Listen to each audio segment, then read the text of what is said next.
श्रीमद्भागवत महापुराण द्वितीय स्कंध अध्याय 3 अथ तृतीयो अध्यायः कामनाओं के अनुसार विभिन्न देवताओं की उपासना तथा भगवत भक्त के प्राधान्य का निरूपण।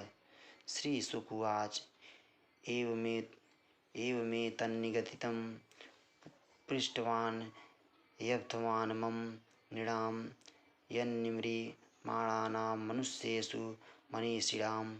श्री सुखदेव जी ने कहा, परीक्षित, तुमने मुझसे जो पूछा था कि मरते समय बुद्धिमान मनुष्य को क्या करना चाहिए, उसका उत्तर मैंने तुम्हें दे दिया। ब्रह्मवर्चसका मस्तु यजेत ब्रह्माण अस्पतिम इंद्री कामस्तु प्रजा काम प्रजापतिन। जो ब्रह्म तेज का इच्छुक हो वह बृहस्पति की, जिसे इंद्रियों की विशेष शक्ति की कामना हो वह इंद्र की, और जिसे संतान की लालसा हो वह प्रजापतियों की उपासना करे। देवी मायां तु श्री कामस्ते जसकामो विभावसुम वसुकामो वसून रुद्रान वीरकामो अथ वीर्यवान।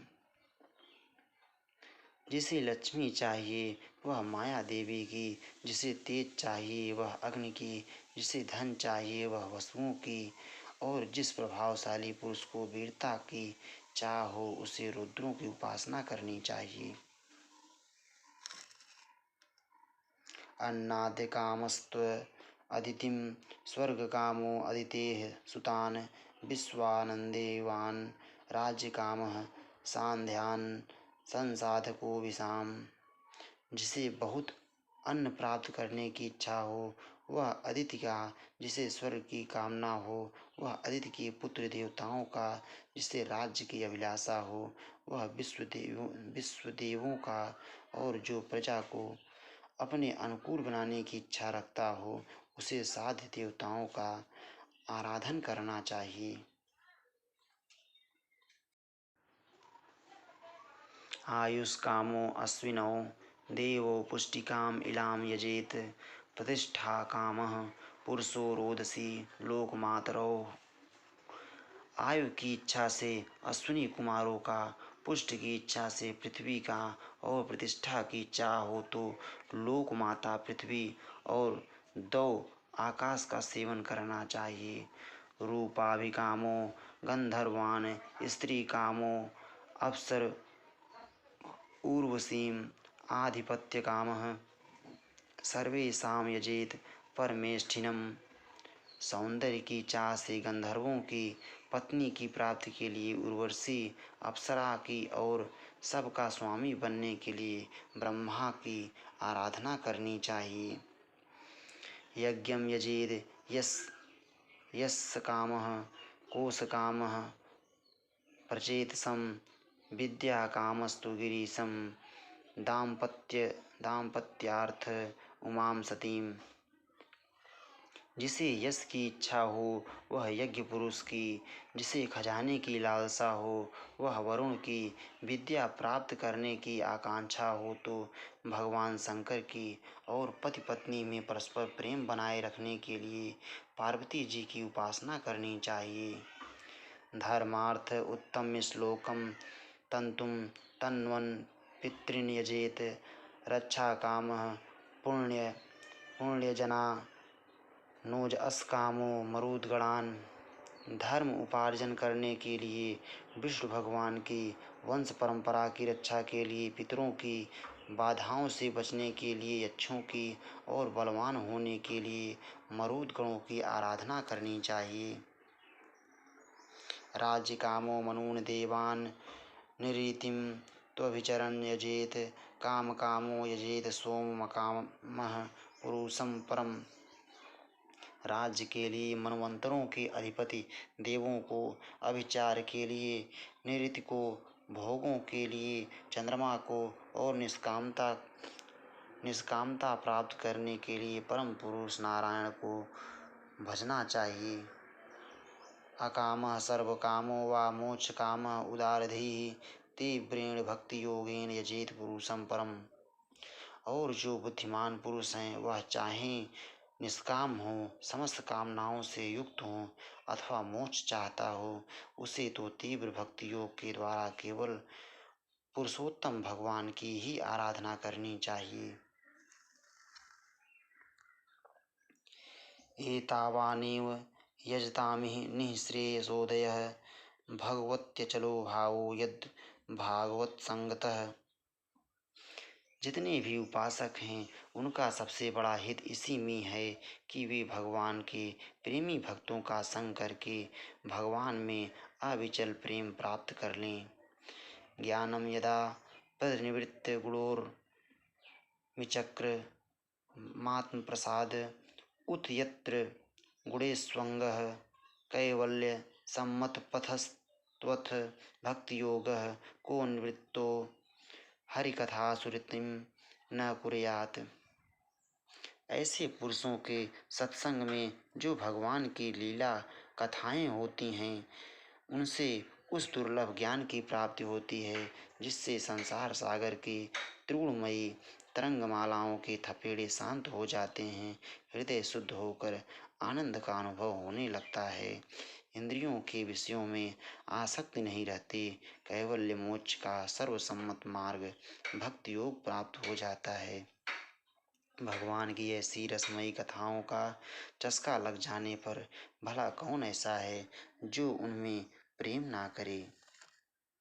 शौनक उवाच इत्यभिव्याहृतं राजा निशम्य भरतर्षभः किमन्यत् पृष्टवान भूयो वैयासकी मृषम कविम।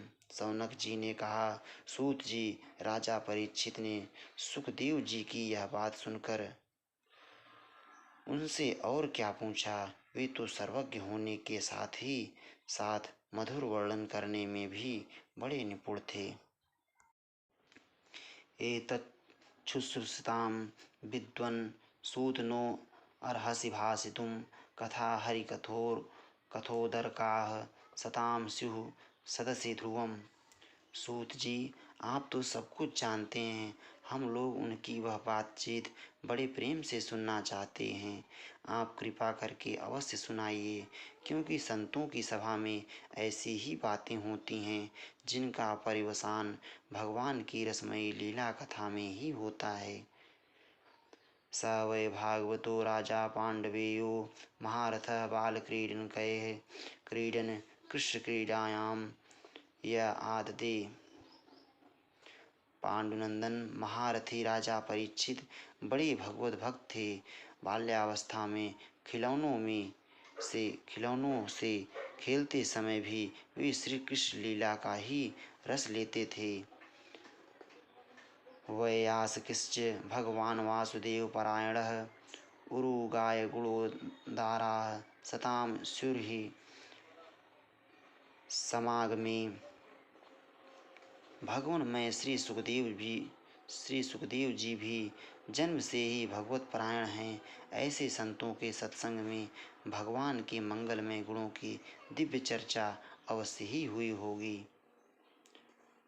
आयुर्हरति वै पुंसामुद्यन्नस्तं च यन्नसौ तस्यर्थे यत्क्षणो नीत उत्तम श्लोक वार्तया।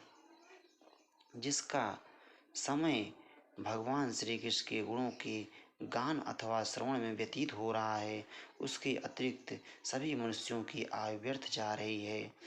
ये भगवान सूर्य प्रतिदिन अपने उदय और अस्त से उनकी आयु छीनते जा रहे हैं।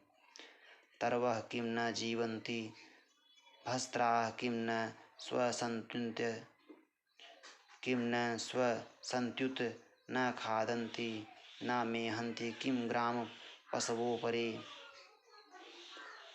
क्या वृक्ष नहीं जीते, क्या लुहार की धोखनी सांस नहीं लेती, गांव के अन्य पालतू पशु क्या मनुष्य पशु की ही तरह खाते पीते या मैथुन नहीं करते।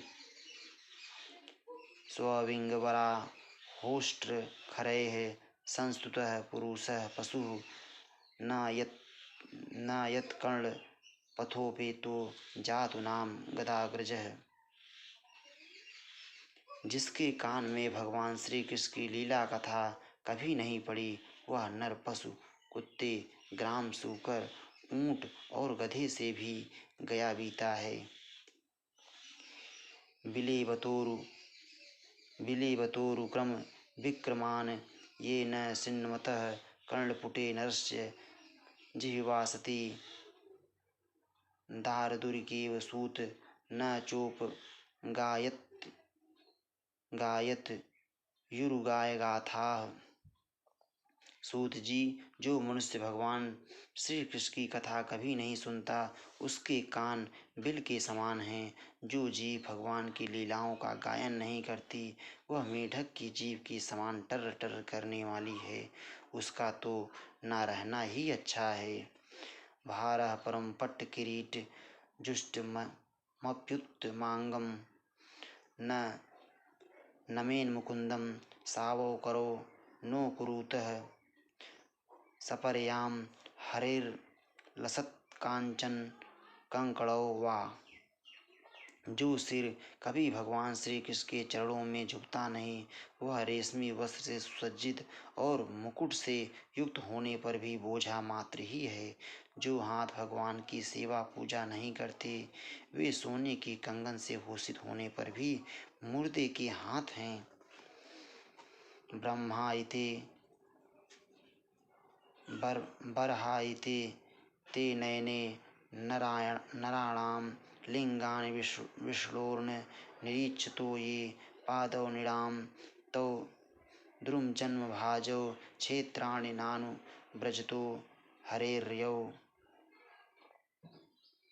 जो आंखें भगवान की याद दिलाने वाली मूर्ति, तीर्थ, नदी आदि का दर्शन नहीं करती, वे मोरों की पाँख में बनी हुई आँखों के चिन्ह के समान निरर्थक हैं। मनुष्यों के वे पैर चलने की शक्ति रखने पर भी ना चलने वाले पेड़ों जैसे ही हैं, जो भगवान की लीला स्थलियों की यात्रा नहीं करते। जीवंशवो भागवता अंघ्रिरेणुं न जातु मर्त्यो अभिलभेत यस्तु श्रीविष्णुपद्या मनुजस्तुलस्याः स्वसंशवो यस्तु न वेद गंधम। जिस मनुष्य ने भगवत प्रेमी संतों के चरणों की धूल कभी सिर पर नहीं चढ़ाई, वह जीता हुआ भी मुर्दा है। जिस मनुष्य ने भगवान के चरणों पर चढ़ी हुई तुलसी की सुगंध लेकर उसकी सराहना नहीं की, वह श्वास लेता हुआ भी श्वास रहित शव है।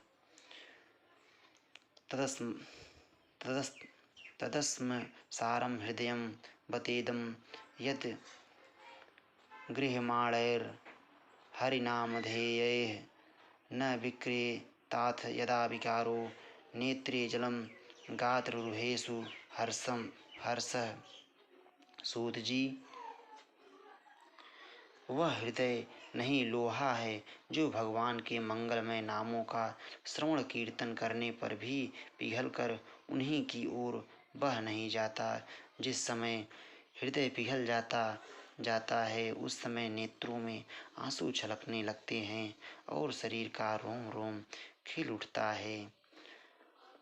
अथाभिधे ह्यंग मनो अनुकूलम प्रभास से भागवत प्रधान यदाह वैया सखिरात्म विद्या विशारदो निपतिम साधु पृष्ठः।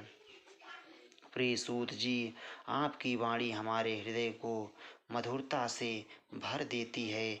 इसलिए भगवान के परम भक्त आत्मविद्या विशारद श्री सुखदेव जी ने परीक्षित के सुंदर प्रश्न करने पर जो कुछ कहा, वह संवाद आप कृपा करके हम लोगों को सुनाइए।